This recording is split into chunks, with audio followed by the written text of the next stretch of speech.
Muli po ay bumabati po kami dito ng isang magandang umaga, mapagpalang araw po sa ating lahat. Purihin po ang Diyos na tunay nga, sabi ng kanta na siya po ay napakabuti. Sa kabila po ng marami po tayo mga pagkukulang, ang Diyos ay hindi po napapagod at hindi po nagsasawang pagpalain at ingatan po tayo.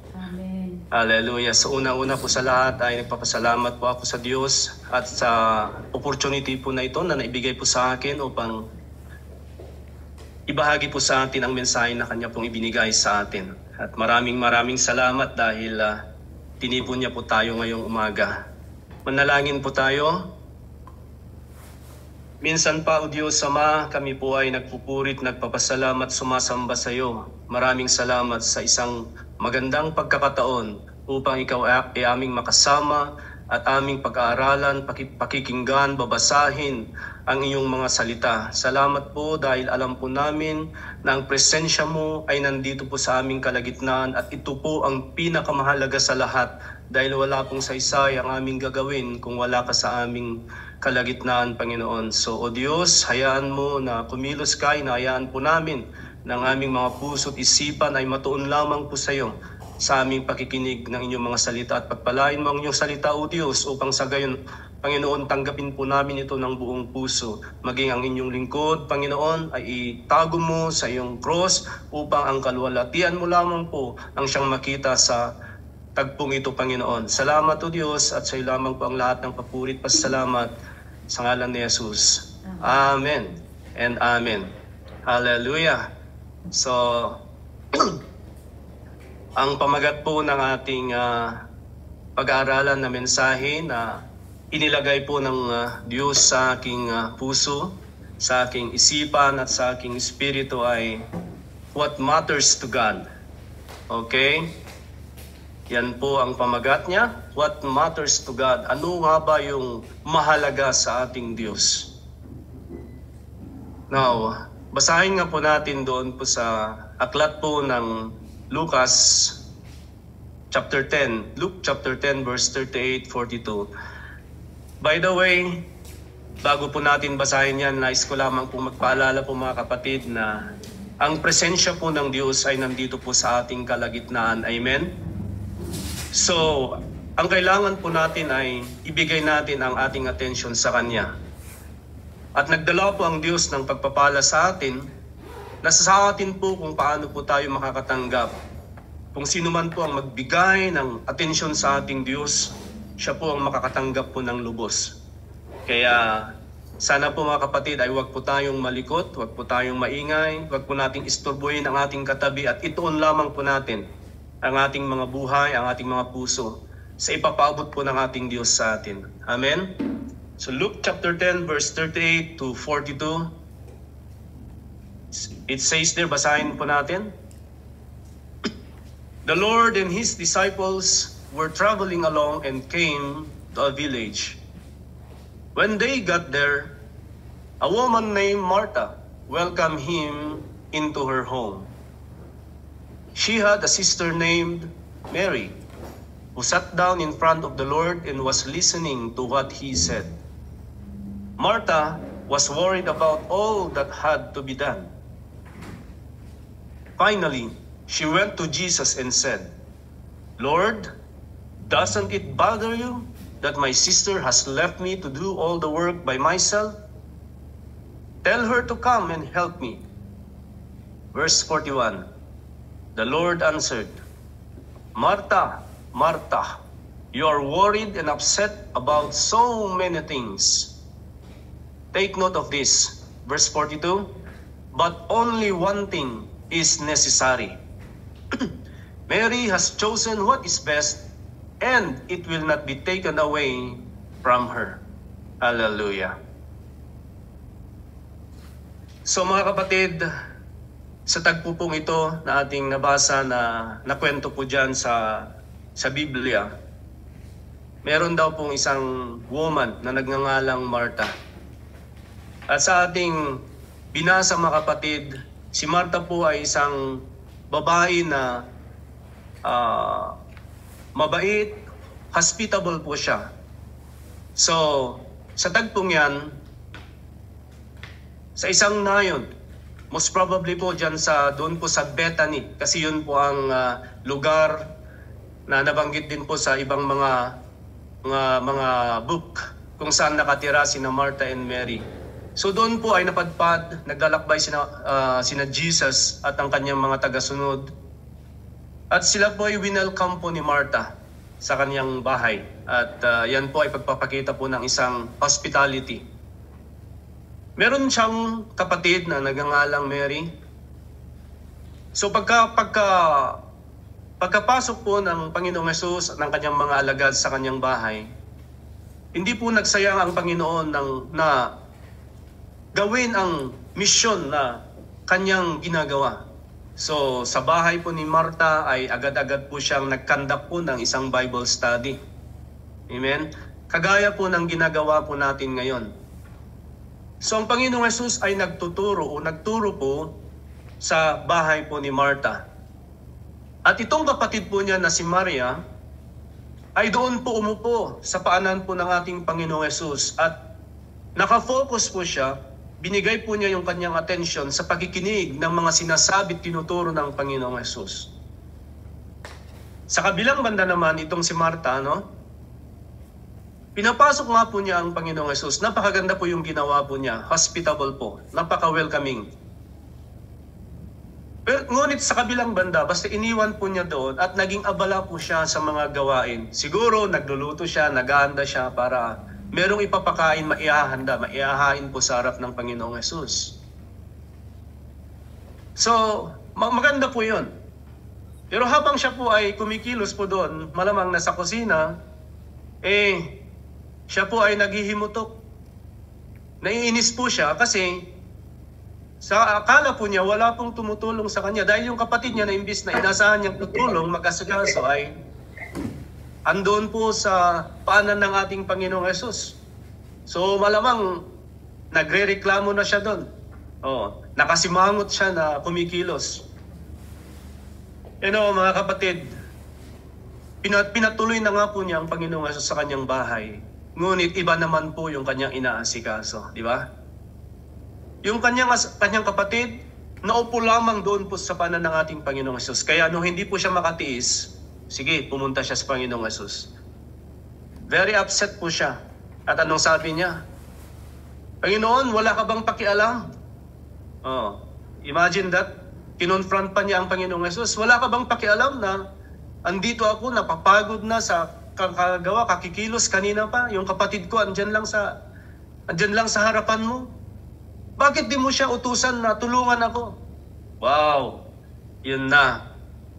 Hindi na siya nakapagtiis. Lumabas po yung kanyang nasa puso at that moment. Sinabihan niyang Panginoong Hesus na bakit hindi mo ba, walang pakialam. So sa feeling po niya, walang nagkikare sa kanya. Ganyan po tayo minsan, Pagka ginagawa natin, parang walang namamansin and we feel that way. So ganito po ang sagot ng Panginoong Hesus. Verse 41, the Lord answered, Martha, Martha, anak, sobrang abala ka dyan sa ginagawa mo. Bakit ka galit?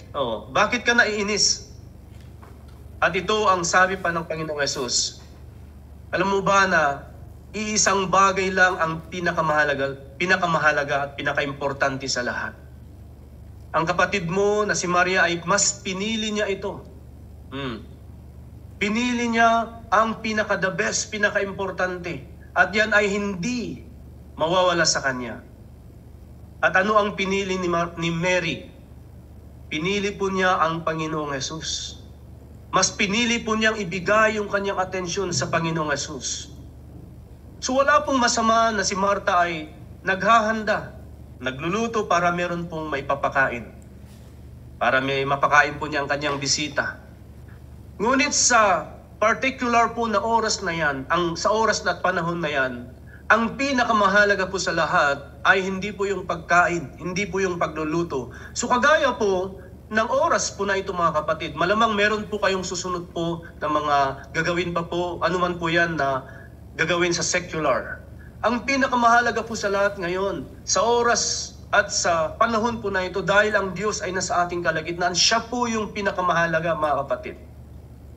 Dahil kung ang Panginoong Hesus ay tinanggap po natin, siya po yung nailagay sa puso po natin, hindi po yan mawawala.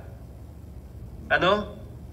So ito po mga kapatid, sa pangkalahatan po, si Marta po ay picture po ng mundo.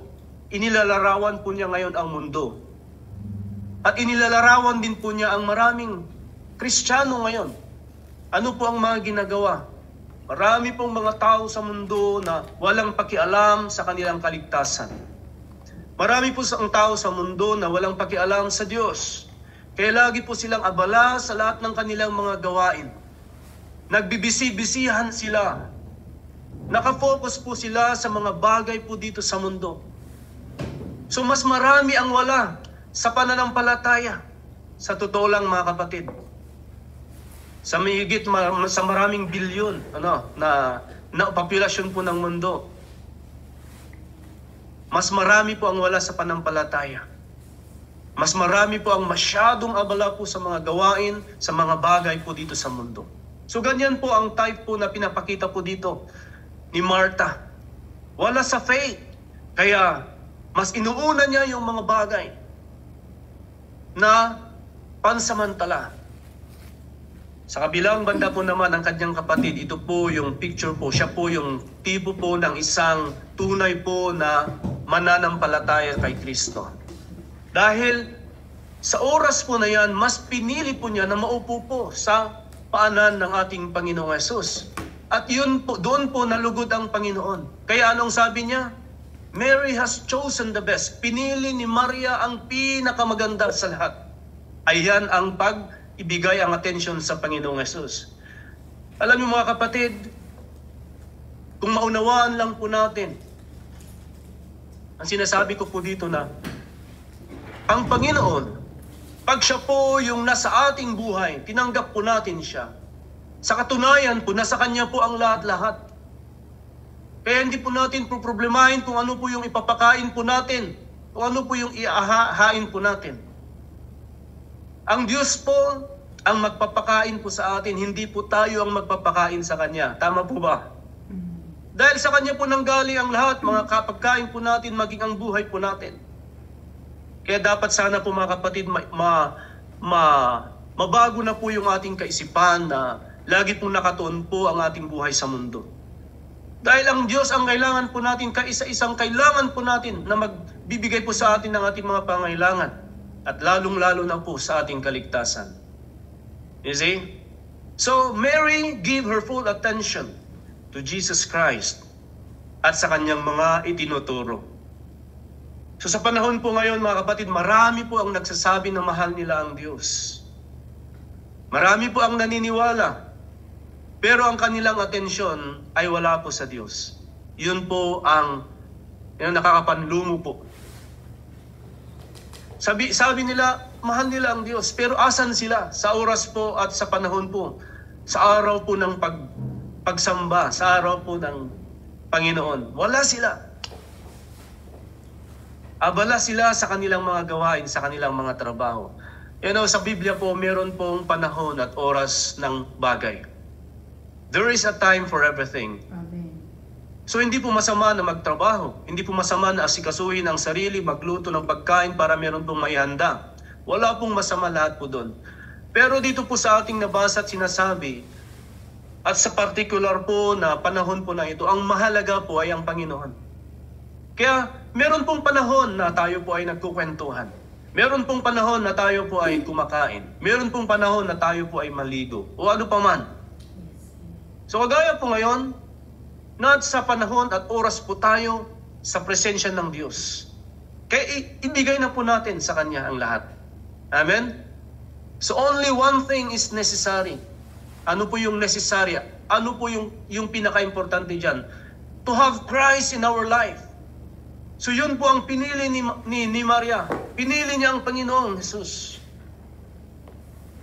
So ibig sabihin ang pinakamahalaga po sa Diyos na mapasa atin po lahat ay ang ating kaligtasan. Kaligtasan ko, kaligtasan mo kapatid, at kaligtasan po nating lahat. Hindi po niya kailangan ang pagkain. So, hindi po problema sa ating Panginoon. Kung sakali mong nagpunta at pumasyal po siya sa bahay po natin, pumasyal po siya sa kulungan, hindi po dahil sa pagkain na gusto po niyang kainin po natin siya. Nagpunta siya dyan para sa iyo, sa iyong kaluluwa. Pakakainin po niya yung ating spirito, yung ating kaluluwa. Magbibigay siya ng buhay. Amen? Yan po ang dahilan kung bakit po siya po ay bumaba mula po sa langit, namatay po siya, nagsakripisyo po siya. Para po sa isang kadailanan na gusto po niyang iligtas ang bawat isa po sa atin. So sana po mga kapatid, panahon po para ikonsidera po natin itong sinabi ng Panginoong Hesus na iisa lang ang pinaka-importante sa lahat. Yung kaligtasan po natin. So yun po ang atupagin po natin. Amen? Kaya kung meron po, kagaya po ng every Monday po na pag-Bible study po natin, sa inyo pong lahat, mga minamahal na mga kababayan, mga kapatid, na nakakapakinig po nito ngayon. Umpisa na po natin kung yung pagdalo po natin ay lagi po tayo nawawala o paminsan lang. Sikapin po natin na palagi po tayong maka-attend. Dahil ito po ang pinakamahalaga. Amen? Dahil ang kaharian po ng langit, sabi po sa salita po niya sa Roma na, hindi po ito, it's not a matter of eating and drinking, but it's a matter of righteousness. Okay? It's a matter of obedience po. Peace and joy in the Holy Spirit. You see, sa presensya po ng ating Diyos natin matatagpuan ang tunay po na kapayapaan, tunay po ng nakagalakan mula po sa Espiritu. Hallelujah. At isa pa po sa mga bagay na kailangang maunawaan natin mga kapatid na ang pagsunod po sa ating Panginoong Hesus ay hindi po siya madali. Hindi po siya bed of roses. Na puro kasayahan lang, kasiyahan lang. Hindi po mga kapatid. Yaman lang din po na susunod po tayo sa ating Diyos. Kailangang matupad po ang kanyang mga sinabi sa kanyang salita na we have to deny ourselves. So there is a price to pay. Pero worth it po mga kapatid. Kahit man po mahirap, hindi po siya madali, pero ito naman po ay napakahalaga. So basahin po natin sa Mark chapter 8. Verses 34 hanggang 38. When he had called the people to himself with his disciples also, he said to them, so dinidiscuss po ito ng Panginoong Hesus sa mga tao at sa kanyang disciples. Ito pong mga audience po niya, halo-halo po. Galing po sa ibang lugar at anumang estado po ng buhay. At sabi po niya, whoever desires to come after me, sino mang gustong sumunod sa akin, kailangang talikuran po niya ang kanyang sarili. Ang mga gustong-gusto niyang mga bagay na hindi naman po angkop at ayon sa kalooban ng Diyos. Okay? Talikuran ng kanyang mga kagustuhan, sariling kagustuhan. And take up his cross and follow me. Kailangang buhatin niya. You know, may mga challenges, may mga trials po sa paglilingkod sa Panginoon. Ngunit kailangang harapin po natin ito. For whoever desires to save his life will lose it. But whoever loses his life for my sake and the gospels will save it. You see? Ang taong nagpapahalaga ng lubos sa kanyang buhay, inuuna ang sarili at lahat ng kanyang kapakanan na hindi po ang Diyos. Mawawala din po lahat yan. Ngunit ang pinapanguna ang Diyos, sabi niya dyan, at ang kanyang mga salita, yan, masisave po ang kanyang buhay. Dahil ito po, katanungan po sa ating lahat, hindi lang din po sa kanila, for what will it profit a man if he gains the whole world and loses his own soul? Ano nga ba ang mapapala ng isang tao na kahit man nasa kanya na lahat ng kayamanan dito sa mundo, meron nga siyang pamilya, okay, masaya sila, pero hindi naman naligtas ang kanilang kaluluwa. Wala pong silbi iyon mga kapatid. Wala pong halaga. Alam niyo po, sa katunayan lang, nasa mga huling sandali na po na tayo ng mundo. Malapit na po ang pagbalik ng ating Panginoong Hesus. Kaya gusto po niyang iayos po ang ating buhay. Gusto po niyang maiayos po ang ating paglilingkod sa Kanya. Huwag po natin sanang baliwalain itong sinasabi ng Diyos sa atin.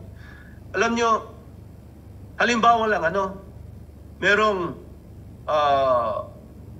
kung sakasakali lang na magkakaroon po ng digmaan. Halimbawa, sabihin na natin ang China ay lulusubin ang Pilipinas. Alam niyo po mga kapatid, ano po ang unang-una po? Nagsibagsakan na yung mga bomba diyan sa tabi mo. Ano po ang unang-unang iisipin mo at gagawin mo pagka ganyan ang nangyayari? Di ba, hindi po yung mga kayamanan na inipon, hindi po yung mga ginto o mga pera na tinago saan man tinago sa sulok ng bahay ang uunahin. Ang uunahin po na gagawin ay yung kaligtasan, iligtas ang pamilya. Amen. At ganyan din po ang mangyayari sa mga huling panahon. Wala na pong halaga ang mga pinagkaabalahan ng marami. Dahil sa katunayan, maiiwan lahat yan. Masusunog lahat yan. Kaya dito pa lang mga kapatid ay mamulat po ang ating kaisipan na ang pinakamahalaga pala sa lahat sa bandang huli ay yung kaligtasan po natin. Hindi po yung mga bagay at kayamanan sa mundo. Wala pong masama na meron po tayo niyan. Pero hindi po yan ang priority. Priority natin ang Diyos para yung kaligtasan po natin ay manatili mapasa atin. Amen? So ganyan po. Kaya mabigat po itong sinabi ng Panginoong Hesus na wala pong halaga na kahit mapasa atin lahat ng mga bagay sa mundo ay sa bandang huli ay kapahamakan naman, huwag na lang. Piliin na lang natin ang Panginoon. Amen? Dahil lahat ng bagay dito sa mundo, dito sa sunod po na babasahin natin na ilahad po kung ano po ang mangyayari. Sa aklat po ng 2 Peter chapter 3 verse 1 to 7. Dito po tayo magtatapos mga kapatid. 2 Peter chapter 3 verse 1 to 7. And I read it, verse 1. My dear friends, this is the second letter I have written to encourage you to do some honest thinking. Para po sa atin ito lahat. Nais ni Apostol Pedro na yung isipan po natin ay mabago para hindi na po laging nakatuon po sa mundo at sa mga bagay sa mundo. Hindi po nakatuon sa ating mga pansarili. Kaya sumulat po siya sa lahat ng mga pinili ng Diyos, sa lahat ng mga mananampalataya at sa lahat na po ng mga nakikinig ngayon. Para po sa atin.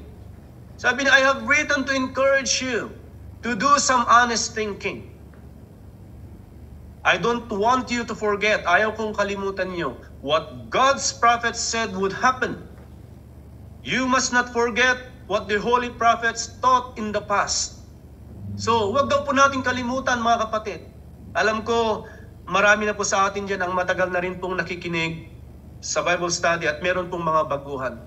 Pero ang pinakamahalaga po dito, wag po nating kakalimutan, sabi niya, ang mga tinuturo po sa atin ng mga lingkod po ng ating Diyos. And you must remember what the apostles told you, our Lord and Savior has commanded us to do. But first, in verse 3, you must realize that in the last days, you see, kailangang mapaalalahanan po tayong lahat na sa huling mga sandali po, some people won't think about anything except their own selfish desires.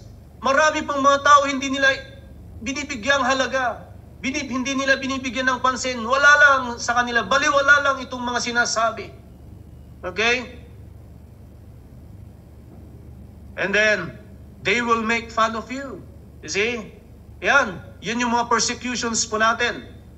Marami ang kakantsawan tayo, kung anong ginagawa natin doon, naging burn again na tayo, imbis na born again.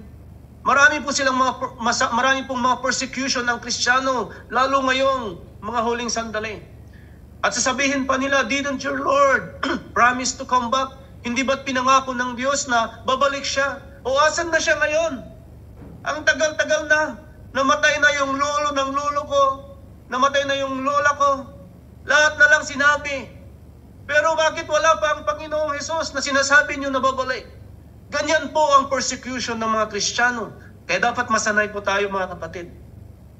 Baka may magsabi sa iyo lang na, kunwari lang yan. Born again na born again. Mga kapatid, tanggapin po natin. At salamat na may nagsasabi sa atin na ganun. May persecution. Dahil tayo po ay tunay na anak ng Diyos. Yet the first leaders have already died and the world hasn't changed a bit. Namatay na silang lahat, pero anong nangyari? Ganun pa rin naman. Kumakain pa rin naman kami. Nagbibisyo pa rin naman kami. Masaya pa rin naman kami kahit walang trabaho. Pinapakain kami ng aming mga kapamilya. Ganon ang mga tao. And they will say this because they want to forget that long ago, the heavens and the earth were made at God's command. You see? Pero sa katunayan lang, talagang ayaw nilang maniwala at gusto lang nilang baliwalain na noong unang panahon, ang mundo po ay nalalang. Sang-ayon po sa sinabi ng Diyos. So ibig sabihin, lahat ng sinabi ng Panginoon, magkatotoo at magaganap po lahat. Wala pong salita ng Diyos na hindi po magaganap, mga minamahal at mga kapatid. Tandaan po natin yan. And the earth came out of water and was made from water. Later, it was destroyed by the mighty waters, by the waters of a mighty flood. You see that? So, alam na po natin yung istorya. Nung ang mga tao po noon ay abalang-abala sa mundo, sa kanilang mga gawain, hindi nila inaalintana na merong paparating na isang dilubyo. But here comes Noah and his family. Sila po ay tapat sa Diyos. Kaya inutusan siya ng Panginoon na gumawa po ng arko hanggang sa matapos at sila ay pinapasok po sa loob.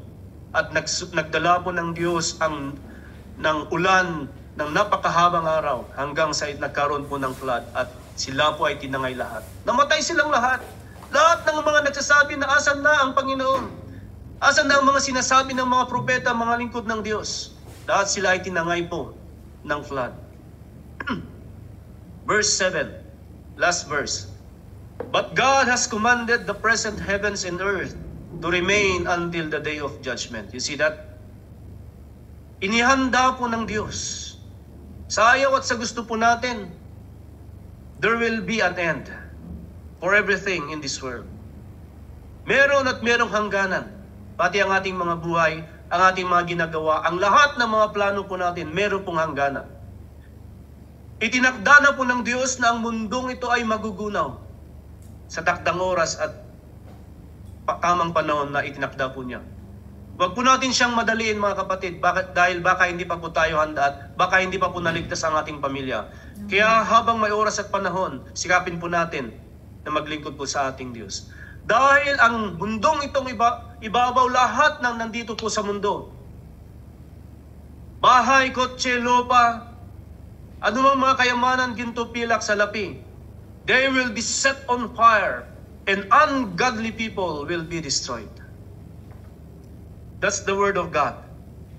Na i-reserve po sa apoy ang buong mundo at lahat ng narito sa mundo. Kung kaya't tayo po ay mag-isip, mga kapatid, hindi na po ang mga bagay dito sa mundo ang mahalaga. Ang mahalaga ay ang kaligtasan po natin. Kaya habang may panahon po, piliin po natin na umupo sa harapan ng ating Panginoong Hesus at pakinggan po natin ang kanyang mga salita. Nawa po, mga kapatid, itong napakinggan po natin ay matanim po sa ating mga puso, manatili at ipamuhay po nating lahat. Amen? Salamat po at yan po ang mensahe po na may papabot po sa atin sa araw po na ito. And God bless us all.